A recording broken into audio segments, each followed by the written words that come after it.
Bonjour et bienvenue dans cette vidéo. Aujourd'hui, on va apprendre à résoudre une équation différentielle du second ordre. C'est notre première vidéo.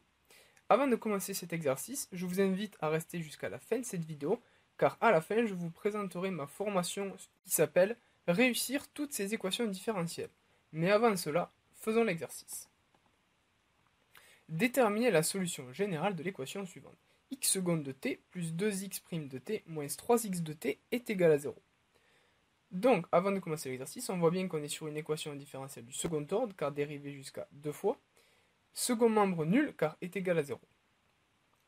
Alors, première étape, équation caractéristique. Déterminons l'équation caractéristique. Donc, en fait, l'équation caractéristique dépend du degré de dérivation de la fonction. Ici, notre x est dérivé jusqu'à 2 fois, donc on va avoir R2. Ici, notre x est dérivé une fois, donc on aura uniquement R. Ici, notre x n'est pas dérivé, donc on aura 1.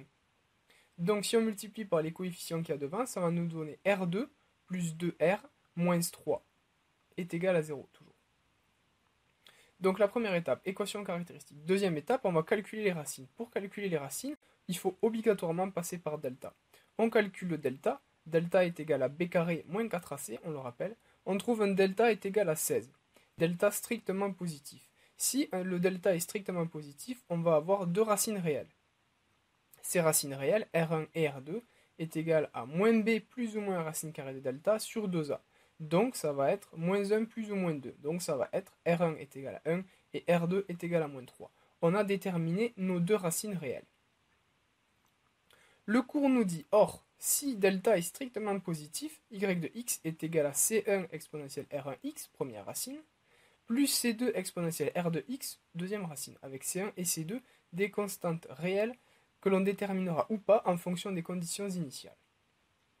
Donc le cours nous a bien aidé là pour déterminer la solution générale.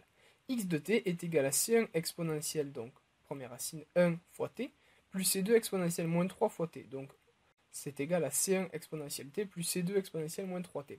C'est notre solution générale de cette équation différentielle. Ensuite, on nous demande de déterminer C1 et C2 tel que C1 plus C2 est égal à CE et C1 moins C2 est égal à 0. Donc ça, ce sont les données de l'énoncé, ce n'est pas forcément des conditions initiales. Donc ces deux informations, on va les injecter dans un système et on va essayer de trouver une solution. Si C1 moins C2 est égal à 0, ça veut dire que C1 est égal à C2. Et C1 plus C2 est égal à CE, ça veut uniquement dire qu'on aura C1 est égal à CE sur 2 et C2 est égal à CE sur 2. Parce que si on fait C1 plus C2, c'est égal à CE. Et si on fait C1 moins C2, est égal à 0 parce qu'ils sont équivalents. Donc, notre unique solution qui respecte ces données de l'énoncé, c'est x de t est égal à CE sur 2 exponentielle t plus CE sur 2 exponentielle moins 3t. Encore une fois, on peut factoriser par CE sur 2. Ça nous fait CE sur 2 facteur de exponentielle t plus exponentielle moins 3t. Voilà. Cet exercice est terminé. Maintenant, je vous présente ma formation qui s'appelle « Réussir toutes ces équations différentielles ». Dans cette formation, vous allez apprendre absolument tout ce qu'il faut savoir pour pouvoir réussir toutes les équations différentielles que vous rencontrerez. Dans cette formation, il y a près de 4 heures de formation vidéo, plus de 70 exercices corrigés en vidéo, des annales corrigées en vidéo, des fiches méthodologiques récapitulatives, des bonus, etc. Voilà.